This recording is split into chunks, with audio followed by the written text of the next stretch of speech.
শুনবেন, এখানে অবিবাহিত কারা আছো? হাত তোলো তো, অবিবাহিত কারা আছো?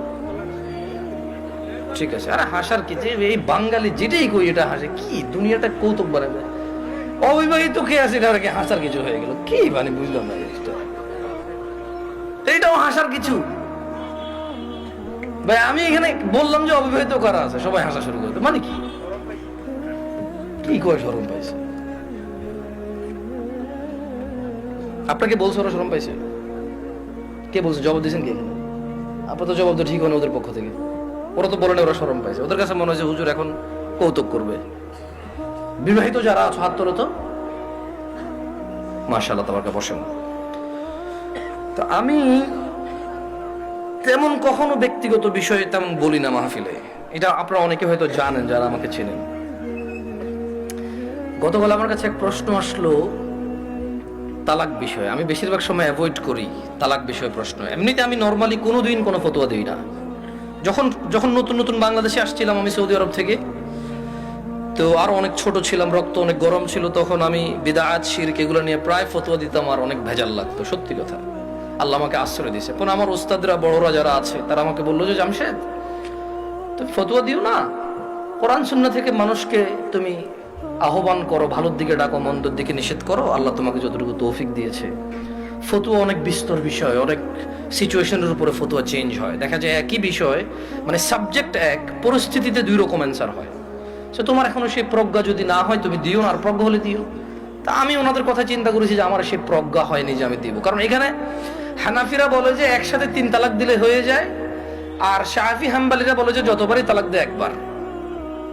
এখন যারা হানাফি নিজেদেরকে বলে ওনারাও কিছু দলাইল পেশ করে, আর যারা শাফি মালাকি আছে বা আহলে হাদিস সালাফি আছে তারাও সূরা বাকারার মধ্যে যেমন আত-তালাকু মাররাতান, তালাক 2 বার, মানে 2 দফায়, এভাবে দিয়ে বলে। তো আমি চিন্তা করছি এটা বড়দের বিষয়। কার বিষয়? এটা আমার ম্যাটার না, আমার এত জিম্মেদারি নেওয়ার এখনো কতটুকু যোগ্যতা হয়নি। তো বেশিরভাগ তালাকের যখন প্রশ্ন আসে, আমি বড় বড় আলেম যাদেরকে চিনি, যেমন আমি সৌদি আরবে ছিলাম, তাহলে বেশিরভাগ যাদেরকে আমি চিনি তারা মদিনা ইউনিভার্সিটির স্কলার, কেউ হাফার আল বাতান ইসলামিক সেন্টারের লেকচারার, কেউ রিয়াদ ইসলামিক সেন্টারের লেকচারার, কেউ আল আহসা ইসলামিক সেন্টারের লেকচারার সৌদি আরবে, যাদের সাথে আমার পরিচয় আছে খুব ছোটবেলা থেকে, আমি যাদেরকে চিনি, যারা আমাকে খুবই আদর করে। তো আমি যেটা করি, যখনই তালাকের মাসলা মাসাইল আসে, নর্মালি কোনো প্রশ্ন আসলে আমি জবাব দিই না, কিচ্ছু রিপ্লাই করি না, কারণ আমি জানি আমি ফতোয়া দিব না, আমি ইগনোর করার চেষ্টা করি। খুব সহজ থেকে সহজ প্রশ্ন আসলো দিতে চাই না, কাউকে না কাউকে ট্রান্সফার করে দিই। তো ওই একটা বোন মেসেজ লিখলো, আমি ওয়ালাইকুম আসসালাম দিয়ে লিখেছি আপনি যে কোনো প্রশ্ন লিখে করেন। তখন সে লিখে প্রশ্ন করলো যে তালাকের বিষয়। আমি বললাম যে আমি তালাকের বিষয়ে ফতোয়া দিতে জানি না, আমি একজন বড় আলেমের নাম্বার দিচ্ছি, আপনি ওনার সাথে কথা বলে আপনি জেনে নেন, হোয়াটসঅ্যাপে মেসেজ দিয়ে ওনাকে কল করিয়েন, সমস্যা নেই। এখন উনি আমাকে একটা ভয়েস মেসেজ পাঠাইলো যে ওনার হাজবেন্ড ওনাকে তালাক দিয়েছে 3 বার। এখন উনি নানা হুজুরের কাছে গিয়েছে যে উনি এখন এই স্বামীর ঘর করতে পারবে কিনা, ওনার স্বামী অনুতপ্ত, উনি অনুতপ্ত। আমার বোনরা শুনছে তো? না, আমার বোনরা শুনছে তো? বিবাহিত ভাইরা শুনছেন তো? তোমরা অবিবাহিতরা শুনছো তো? আমি তোমাদেরকে আজকে এমন এক গল্প শোনাচ্ছি গতকালের, যেটা তোমার সারা জীবনের শিক্ষণীয় হতে পারে। আর আজকের দিনে আমি বিলিভ করি, যদি আমি এরপর আর একটা বক্তব্য না দিই, একটা হাদিস, একটা আয়াত না বলে, যদি ওয়াখির দাওয়ানা আলহামদুলিল্লাহি রাব্বিল আলামিন বলে চলে যাই, আমার এখানে আসা সার্থক। যদি তোমরা বুঝতে পারো আমার কথা, তোমরা মনোযোগ দিয়ে শোনো। তো বললো যে আমি বেশ কিছু হুজুরের কাছে যতটুকু আমাকে বলেছে যে আমি আহমদুল্লাহ হুজুরকে মেসেজ করেছি, উনি রিপ্লাই করেনি, আমি আজহারি হুজুরকে মেসেজ করে রিপ্লাই করেনি, আমি আব্দুর রাজ্জাক বিন ইউসুফ হুজুরকে মেসেজ করেছি, উনি রিপ্লাই করেনি, আমি কুয়াকাটা হুজুরকে মেসেজ করেছি, রিপ্লাই করেনি, আপনি জামশেদ মজুমদারের ফেসবুকে মেসেজ করেছি, রিপ্লাই করেননি, এর মধ্যে কেউ রিপ্লাই দেয়নি। আপনি আমাকে ওয়ালাইকুম আসসালাম রিপ্লাই দিয়েছেন হোয়াটসঅ্যাপে মেসেজ দেওয়াতে। আমাকে একজন হুজুর বলল আমি আমার স্বামীর সাথে থাকতে পারবো একটা হারাম কাজের মাধ্যমে। কি কাজের মাধ্যমে? হারাম কাজের মাধ্যমে। আমি চিন্তা করলাম, হুজুর যদি বলে হারাম কাজের মাধ্যমে থাকতে পারে, তাহলে হুজুর নিজে তো এটাকে হারাম বলছে, জিনিসটা কি?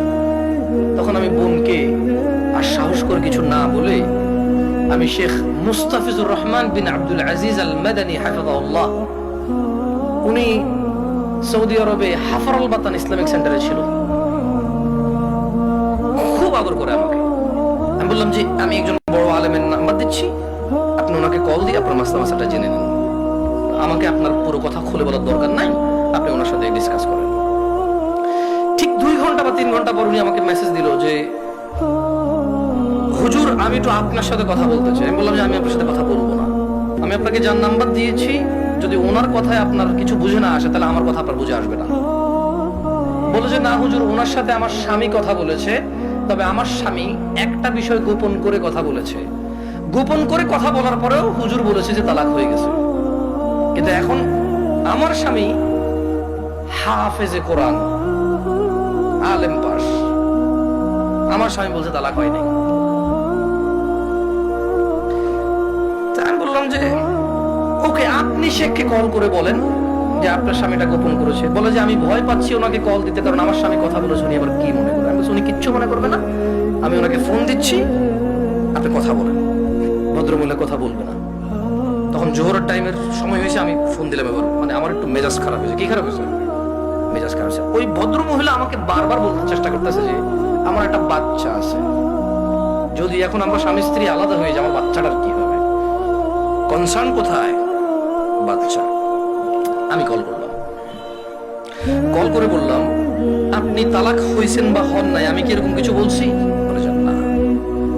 আমি বললাম ধরে নেন আপনার স্বামী আপনাকে তালাক না দিয়ে যদি গলা একটা কোপ দিত, আপনার গলাটা কাটতো কিনা?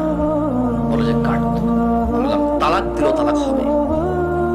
এবারে হুঁশে দিছে না বেহুশে দিছে, রাগ করে দিছে না আদর করে দিছে, মজা করে দিছে নাকি দুষ্টামি করে দিছে,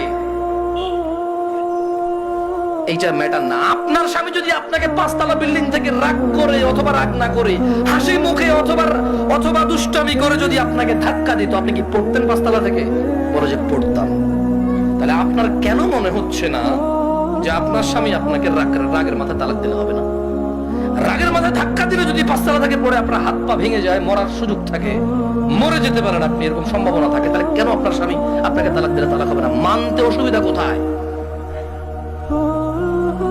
যে আল্লাহ আপনার এই স্বামীকে কবুল বলার পরে ওর সাথে থাকা বৈধ করেছে, সে আল্লাহই তো 3 তালাক পরিপূর্ণ হয়ে গেলে থাকাটা অবৈধ করেছে। যিনি আপনাকে এর সঙ্গ দেওয়ার জন্য বৈধ করেছে, আপনি মেনেছেন সেটা। উনি যখন অবৈধ করেছে সেটা মানছেন না কেন আপনি? প্রবলেম কোথায় আপনার? আপনার বাচ্চা। যদি আপনার হাজবেন্ড কালকে অ্যাক্সিডেন্ট হয়ে মারা যায়, মৃত্যুর পর আপনার হাজবেন্ডকে নিয়ে আসতে পারবেন জীবিত করে? না। যদি আপনি মারা যান কালকে, আপনার এই বাচ্চা কি মারা হবে না? হবে। ওকে, আপনার দুইজনই উভয় মারা গেলেন, কোন অ্যাক্সিডেন্টে বাচ্চাকে রেখে গেলেন, বউ জামাই গেলেন কোথাও ঘুরতে বা ডাক্তার দেখাইতে, অ্যাক্সিডেন্টে 2 জন মারা গেলেন, আপনার এই বাচ্চা থাকবে কিনা? বলে থাকবে। তো তখন আপনাকে কি ফিরাইতে পারবে কেউ মৃত্যু থেকে? না। আপনি কেন আল্লাহর বিধান মানতে এত অসুবিধা হচ্ছে যদি পরিপূর্ণ তালাক হয় আপনার? আমি বললাম শেখকে কি প্রশ্ন করেছে? বলে যে ও আমাকে বিয়ের পরে, মেয়ের বয়স মাত্র 18 বছর, আল্লাহ ভাই আমি কথা বলতাম না, আমাকে ভয়েসে বলেছে যে ভাই আমার বয়স মাত্র 18, আমার একটা বাচ্চা আছে, আমার স্বামী খুব বদমেজাজি, আমাকে তালাক দিয়েছে, এখন ও অনুতপ্ত থাকতে চাই। কত বছর বয়স মেয়ের? শুধু 18, একটা বাচ্চার মা।